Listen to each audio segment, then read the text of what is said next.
Okay.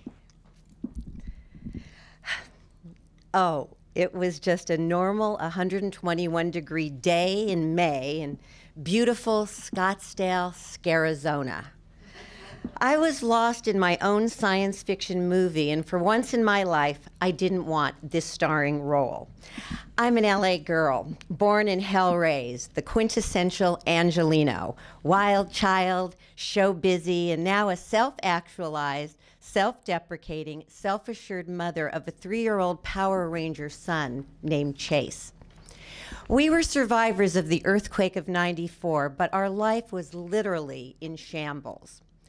And my husband, Richard, was a runaway train. Next stop, Scottsdale, Arizona. Everyone was devastated. My family, all my friends, bye-bye. We all grieved and mourned the loss and couldn't imagine the impending empty feeling we would all have to endure. Richard worked hard to prevent me from having a nervous breakdown, but there were telltale signs that a crack in the veneer of my life was imminent. And just like the earthquake, I felt that there would be destruction in the aftermath of Richard choosing to move us to safer ground. He did a great job of turning our new little condo into a mini version of our LA townhouse, pre-earthquake. He arrived at our new Arizona digs a week before me, along with the movers. I stayed behind at my mom's with Chase, Richard grabbing his closest friend, Larry. They did their best version of Extreme Makeover Home Edition. Unpacking every box, tackling each room, organizing every drawer, designing the whole shebang. Pictures hung, tchotchkes placed, just like the pros on HGTV. Chase and I arrived on that first overheated royal blue night, greeted by a shiny, giant red metallic bow on our front door. South Pacific, one of my favorite musicals, was blaring loudly. A rose-petaled path led to a bubble bath with a side of champagne. I had tears of joy at Richard's sweetness. A loving effort had been made to ease my stress, but my tears of joy quickly became a mingled mashup of grief, anger, and fear. So, after a resistant, reluctant, agitated night of troubled sleep, I woke up and knew that today I had to do something, anything. With Richard and Chase going off to Old Town Scottsdale to explore on their own, I decided to take a guarded walk around my new planet. It was obvious that I was living in the ultimate brochure world of resort-style living. Really? Me? This was so not a fit. I just wanted to be back home in LA.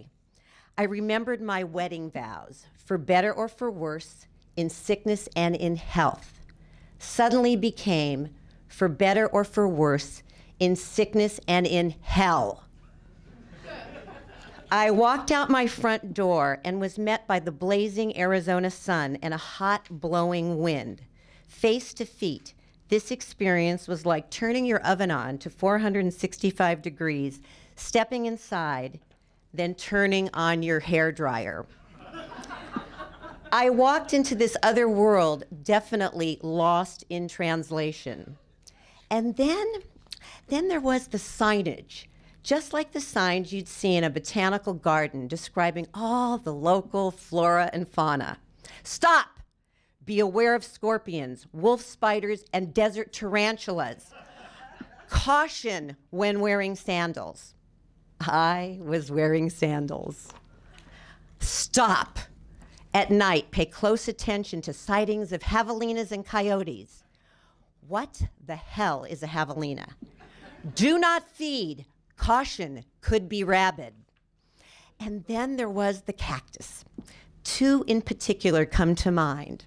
Ah, the majestic saguaro, the featured star from the central casting of cacti. The one with the arms you always see in the movies, but the scariest cactus of all. Danger, Will Robinson, danger.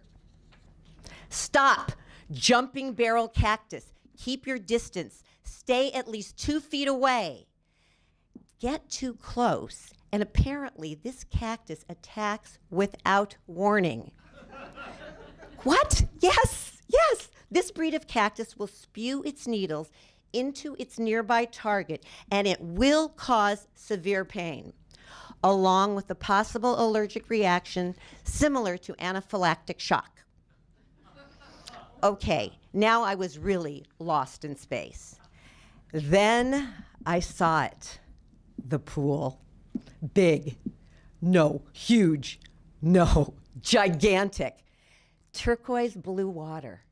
I opened the gate with my new personal tenant key, daringly kicked off my sandals, scorpions be damned, sat down on the burning pavement, my tush singeing through my capris. My tootsies entered the surprisingly cold water, the air surrounding me boiling hot. The pool's wet coolness beckoned me, wantonly. I was eager to meet the pool's brazen advances. Yes, yes, I'm coming. I zoomed to throw on a bathing suit and quickly returned for our clandestine rendezvous. It was just me and the pool. I entered the cold water slowly, enjoying the contrast between my scalding skin frying in the sun and the cold water caressing my body. Up to my armpits and boobs, now floating in cool, liquid heaven. My hair looked really good that day. Now I had a moral dilemma: to dunk or not to dunk. Screw it. I dunked my whole head into the cold water. Then I had the light bulb moment of them all. I was now that Jew wandering in the desert. Just like in the Bible, this metaphor deepened my resolve to what? What? Why am I here? Not the existential version of why am I here, but hello, God, why am I here in Scottsdale? Why did you bring me to this you forsaken place? This was the unknown of it. Big time, lifetime improvisation. Rule of improv: keep finding your yes, keep finding your yes. This sounded like God was talking to me. Really, me? Just like Moses? I looked around for a burning bush. Hey, anything was possible in that wretched inferno of a desert. Now I was having a personal chat with God. I thought it was sunstroke when I heard God say, "Baptize thyself." Actually, I heard God say, "Baptize yourself." Baptize myself? I'm Jewish. I don't even know what a baptism really is. I mean, I've seen it in the movies, the dunking in the river and something scripture-ish and Bible-y and Jesus-y being said. Oh, okay, God, I'm good with that. Remember me? I'm the nice Jewish girl with the Christmas tree. But baptize myself? Okay, okay. I'll just make something up. I'll improvise. So in that pool, in the unknown, all of it, I thought, my life has always been about jumping into the unknown and letting go. And so I threw my head back into the water, closed my eyes, spread my arms out wide, and screamed up at God, "What the hell?" Then I popped up, and I railed at God. "What the hell do you want me to do here in fucking Scottsdale?" Okay, down into the water again. And this time, when I popped up, I was crying. I could feel and taste my hot, salty tears running down my face. So down I went into that cold, wonderful water one more time. And this time when I popped up, I heard my answer. Trust, child. Just trust.